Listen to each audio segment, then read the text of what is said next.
Assalamualaikum warahmatullahi wabarakatuh. Alhamdulillah rabbil alamin, wa bihi nasta'inu ala umuri dunya wad din, nasta'inuhu wa nastaghfiruh wa na'udzu billahi min shururi anfusina wa min sayyiati a'malina. فمن يهده الله فلا مضل له ومن يضلل فلا هادي له. أشهد أن لا إله إلا الله وحده لا شريك له وأشهد أن محمدا عبده ورسوله لا نبي. Adalah istri pula. Istri itu pemimpin di dalam rumah suaminya. Berarti kepemimpinan yang kedua di dalam keluarga setelah suami adalah istri, karena istrilah yang akan memimpin anak-anak. Wa mas'ulatun an ra'iyatiha, dan istri itu juga bertanggung jawab dan diminta bertanggung jawab atas kepemimpinannya. Jadi dari ayat Al-Quran dan hadis Nabi kita menemukan bahwasanya suami diberi kedudukan yang lebih, yaitu sebagai pemimpin dalam keluarga. Maka apabila suami sebagai pemimpin, maka bagi istri hendaklah istri itu karena pencahariannya dalam mencari rezeki lebih banyak dari suaminya, atau mungkin karena pendidikan yang tinggi. Istri doktor S3 sementara suaminya tamat SMA saja. Si suami hanya guru di SD, sementara istri dosen pasca sarjana, direkturnya pula lagi. Maka boleh jadi karena keegoan istri terbawa-bawa keadaan di luar rumah itu ke dalam rumah, sehingga tidak lagi memuliakan suami. Suami tetap suami meskipun kedudukannya rendah umpamanya di dalam urusan keduniaan. Andaikan diperbolehkan untuk bersujud, maka manusia akan diperintahkan untuk bersujud, maka si istri akan diperintahkan untuk bersujud kepada suaminya. Andaikan diperbolehkan manusia bersujud kepada manusia. Kemudian kita lihat pula hadis yang lain, umpamanya hadis yang terdapat di dalam Musnad Imam Ahmad juga, yang mana hadis ini menyebutkan ada kewajiban istri terhadap Allah, seperti salat 5 waktu, puasa bulan Ramadan. Tetapi tidak cukup untuk masuk syurga hanya dengan salat 5 waktu dan puasa bulan Ramadan saja. Seorang istri barulah akan masuk ke dalam surga apabila juga di samping menjalankan kewajiban terhadap Allah, juga menjalankan kewajiban terhadap suami. Dan menjalankan kewajiban terhadap suami itulah akhlak memuliakan suami. Idza sallat khamsaha, idza sallat al-mar'atu khamsaha, istri itu apabila dia salat 5 waktu, wa shamat syahraha, kemudian puasa sebulan penuh di bulan Ramadan sebagai kewajiban, wa hafizat farjaha, kemudian dia memelihara kehormatannya. Memelihara kehormatan, ia hanya menjadikan suaminya sebagai pasangan hidup, bukan yang lainnya. Maka ia jaga diri baik-baik, jauh dari perselingkuhan. atau apa saja sebab yang bisa membawa kepada perselingkuhan. Wa ata'at zawjaha, dan si istri itu taat kepada suaminya. Qila laha, maka dikatakanlah kepada istri tersebut apabila nanti di hari akhirat, maka malaikat pun menyeru si istri tersebut yang salat 5 waktu, puasa bulan Ramadan, menjaga kehormatan, taat kepada suami. Ketaatan itu sebagai memuliakan suami yang telah Allah muliakan melalui ayat Al-Quran yang kita bacakan tadi.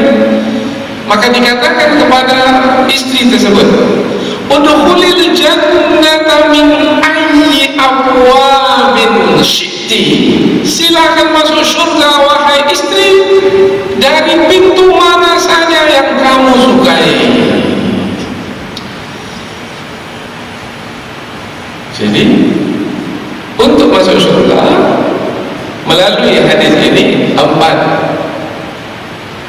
salat, puasa, tapi tak cukup salat puasa saja, tetapi juga menjaga kehormatan dan mentaati suami. Mengapa sampai ke tahap sedemikian rupa ketaatan kepada suami? Karena suami adalah pemimpin dalam keluarga. Kalau istri tidak taat kepada suami, suami pula yang taat kepada istri, maka berapa pemimpin dalam keluarga jadi 2. Kalau ada 2 nakhoda di suatu kapal, itu ibarat kapal akan tenggelam. Tidak boleh ada 2 nakhoda, 1 saja. Apalagi kita jumpai ada di beberapa keluarga itu suami taat kepada istri. Bukan hanya taat, kumpulan suami-suami takut istri, ada kumpulannya juga. Apa akan jadi kalau sudah berlaku seperti ini? Berikutnya lagi, di antara akhlak di dalam memuliakan suami adalah senantiasa istri itu di samping taat kepada suami, berpenampilan menarik di hadapan suami, sehingga ketika suami itu melihat wajah istri, suami itu senang, bahagia. Kemudian apabila suami itu memerintahkan sesuatu kepadanya, dia pun patuh. Kemudian apabila suami itu pergi mencari rezeki, maka si istri itu menjaga rumah dengan baik.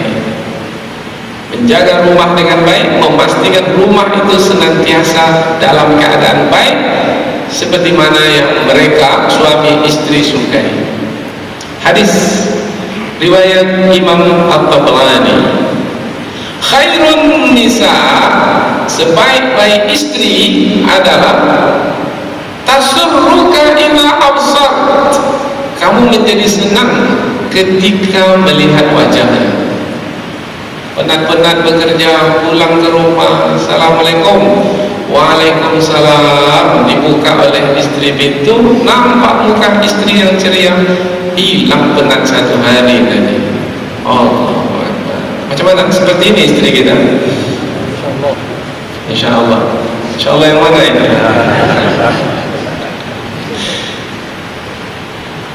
Wa tuti'uka idza amart, dan taat kepadamu apabila kamu memerintahnya. Perintah suami mesti sesuai dengan yang diperintahkan oleh Allah dan Rasulnya, dan tidak ada ketaatan kepada suami apabila perintah suami itu bertentangan dengan perintah Allah dan Rasulnya. Kemudian wa tahfadhu ghaibataka, istri itu menjaga ketika kamu tidak berada di rumah. Apa yang dijaga oleh istri itu? Yang dijaganya adalah fi nafsiha, dirinya dia jaga.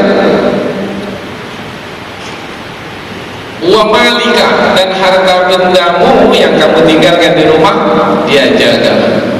Jadi ada dua yang dijaga oleh istri di rumah, yaitu dirinya. Maksud dirinya ini tidak membiarkan lelaki lain masuk ke dalam rumah tanpa seizin suaminya. Lelaki lain ini maknanya tidak ada hubungan kekeluargaan, tidak diperbolehkan.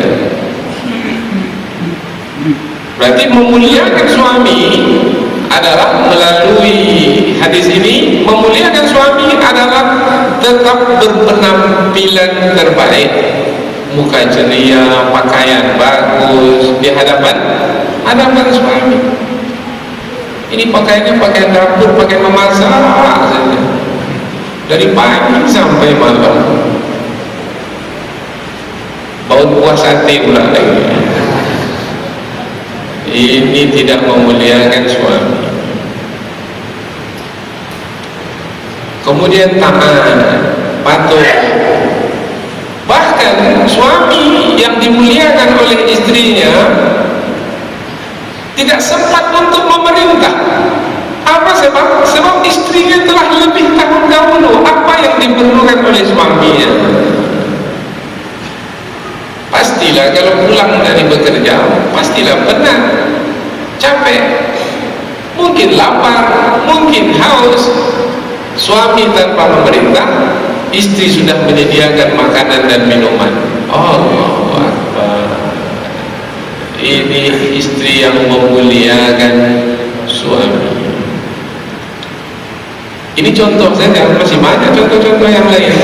Ini kaitan dengan makanan, ada kaitan dengan pakaian, ada kaitan dengan apa saja yang berkaitan dengan kehidupan keseharian.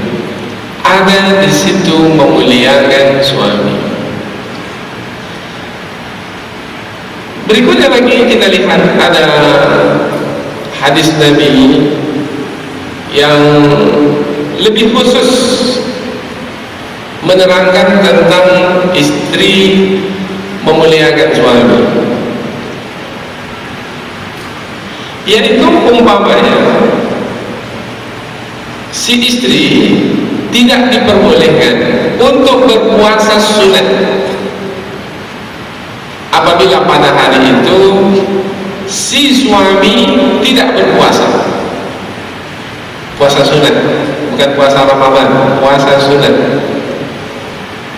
Si istri tidak diperbolehkan berpuasa sunat pada hari suaminya pada hari itu tidak berpuasa, kecuali kalau suaminya mengizinkan.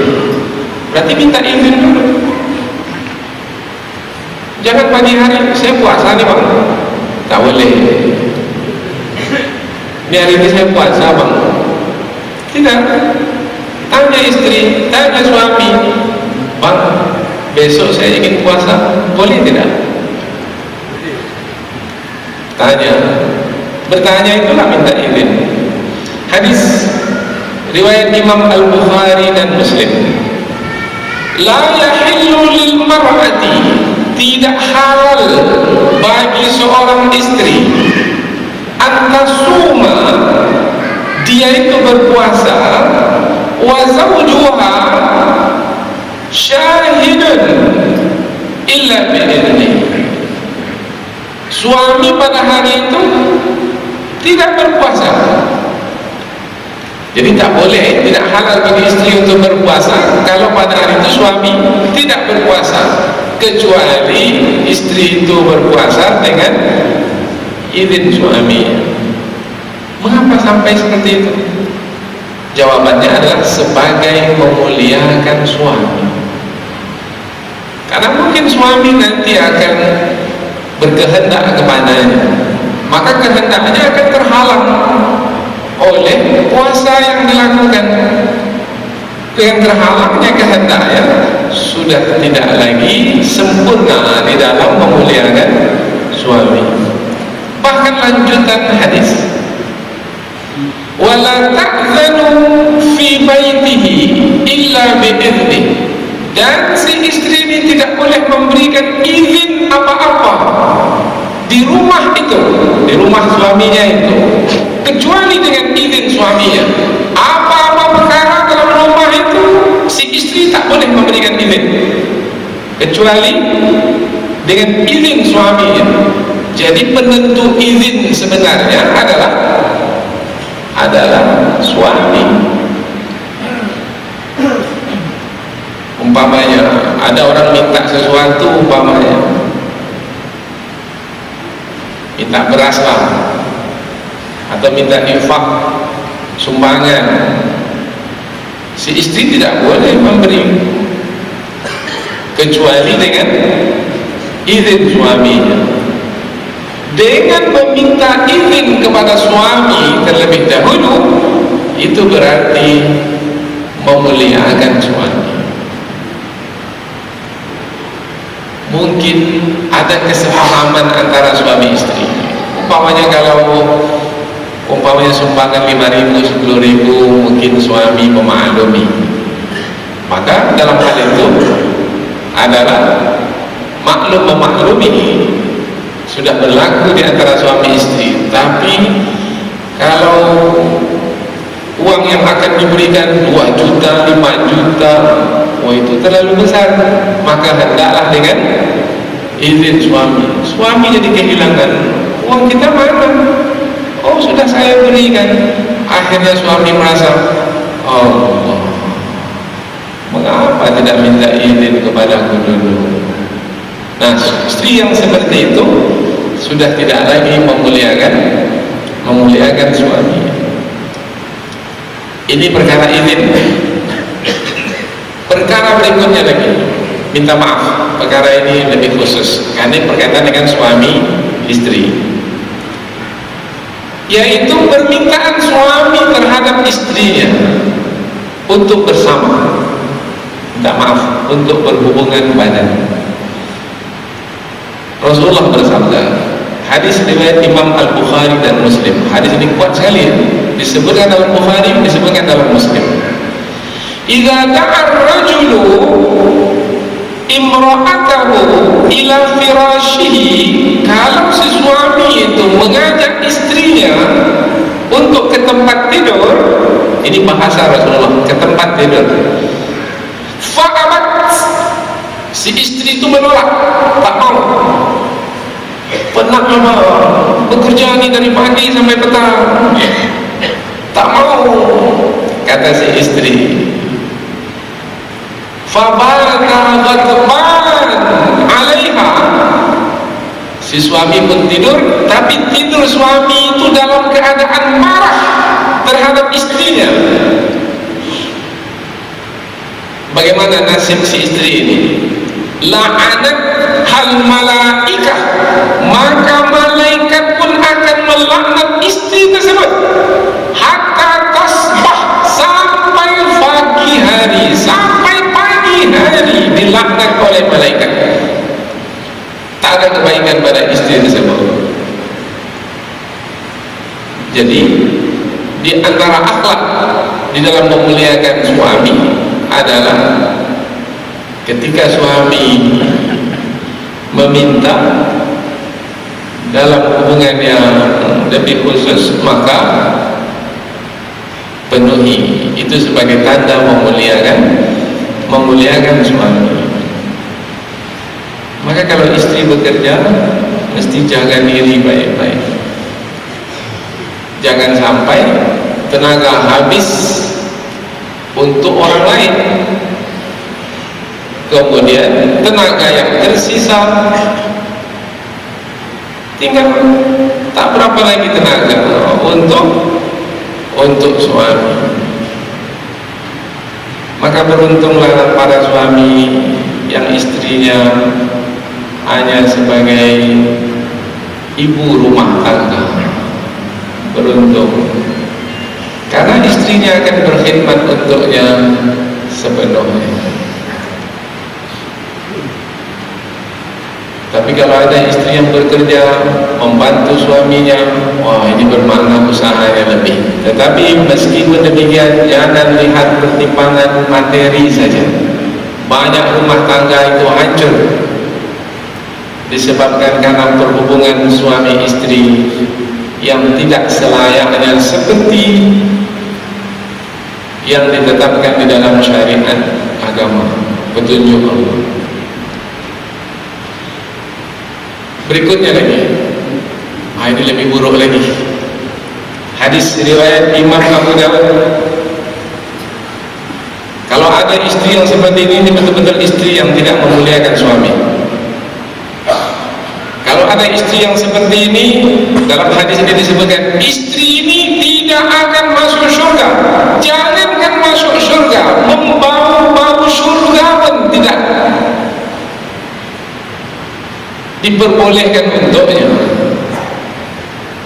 Ayyuma imra'atin, istri mana saja, sa'alat zawjaha talaqan, minta kepada suaminya untuk dicerai, fi ghairi ma bihi ba's, yang tidak ada sebab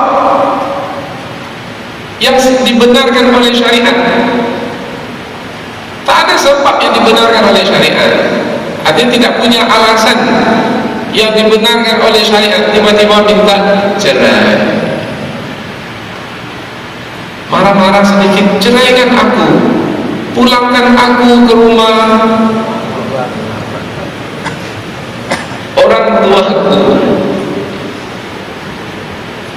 Faharamun alaiha raihatul jannah, maka haram untuknya bau syurga.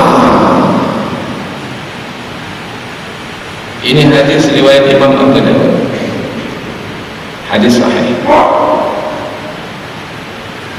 Maka suami yang dimuliakan oleh istri adalah suami yang menjaga istri, sehingga istri yang dijaga itu tak akan pernah meminta. Jangankan meminta, berniat meminta pun tidak akan pernah. Maka si suami menjaga, si istri pun juga menjaga. Jaga-menjaga ini yang penting. Karena pengajian ini ketika kita pisah jadi dua, maka takut difahami sebagai berat sebelah. Nah, sekarang ini pengajian memuliakan suami, nanti pengajian mengasihi istri. Bagaimana Ustaz istri tidak akan meminta cerai kalau suami macam tu, macam tu, macam tu? Macam tunya itu macam tu lah. Payah pula untuk diterangkan di sini. Dan ada di dalam Al-Quran bahawa seorang wanita meminta cerai kepada suaminya, dan itu disebut khulu' di dalam istilah Al-Quran, diperbolehkan.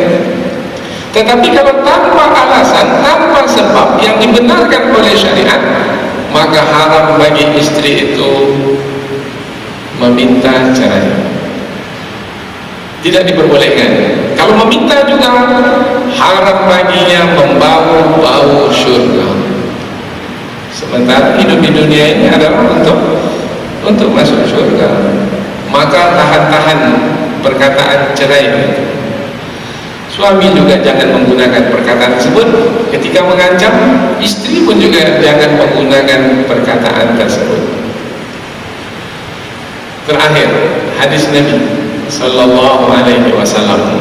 Hadis ini hadis berita gembira. Kalau tadi hadis ancaman, peringatan, maka sekarang hadis berita gembira. Tadi membau-bau surga pun tak dapat. Kalau sekarang ini, kalau si istri itu mendapatkan keridhaan suaminya, dan ketika wafatnya si istri ini suami redha terhadap istrinya, maka jaminan dari Allah melalui Rasulullah, surga untuk istri tersebut. Hadis riwayat Imam At-Tirmidzi. Ayyuma imra'atin, istri mana saja, matat, meninggal dunia, wa zawjuha radin anha, dan suaminya redha terhadap istrinya itu, tak ada dia merasa apa-apa, dia melepaskan istrinya dengan senang hati. Tidak ada sedikit pun merasa telah dikecewakan, telah dianiaya, telah ditipu. Tidak ada sedikit pun merasa telah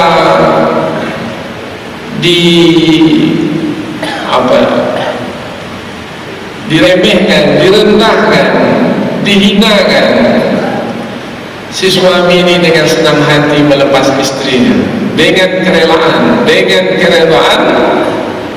dakhalat al-jannah, maka si istri itu dijamin untuk masuk ke dalam surga.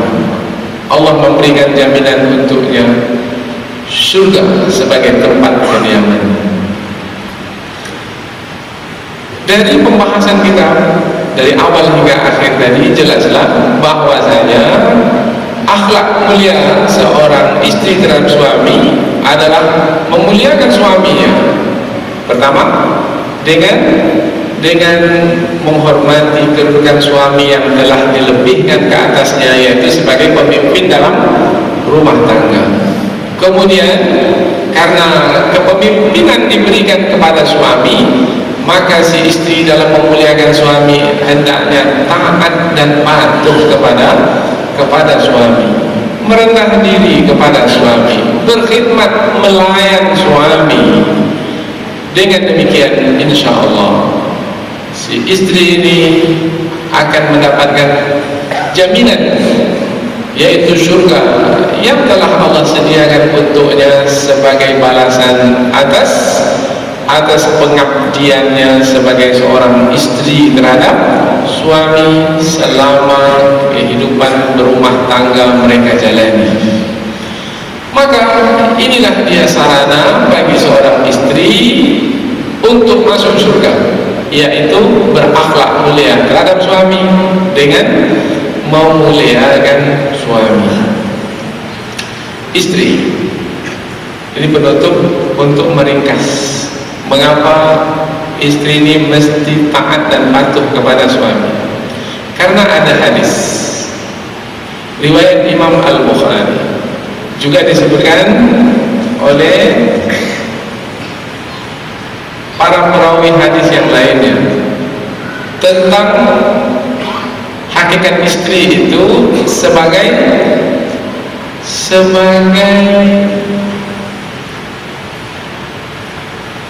diibaratkan sebagai tulang rusuk yang bengkok, dan yang akan meluruskannya adalah suami. Istausu bin nisa, Rasulullah memberi pesan, wahai suami, jaga baik-baik istri. Istrimu itu adalah seperti tulang rusuk yang bengkok. Apabila kamu luruskan dengan keras, maka dia akan patah. Tetapi apabila kamu biarkan, maka dia akan tetap terus bengkok. Maka ada kewajiban suami terhadap istri, yaitu meluruskan yang bengkok. Ketika meluruskan yang bengkok, pasti di sana ada bimbingan, ada perintah, ada nasihat, ada peringatan, sehingga yang bengkok ini menjadi lurus. Maka ketika itulah si istri mesti menyadari dirinya sebagai yang bengkok yang sedang diluruskan oleh suaminya. Maka fahamilah, sebenarnya suami itu memerintah untuk kebaikan diriku, supaya diriku yang bengkok ini menjadi lurus. Tapi untuk pengajian yang akan datang, suami yang mana dulu yang bisa meluruskan yang bengkok? Kalau suami itu sendiri lebih bengkok dari istrinya, macam mana?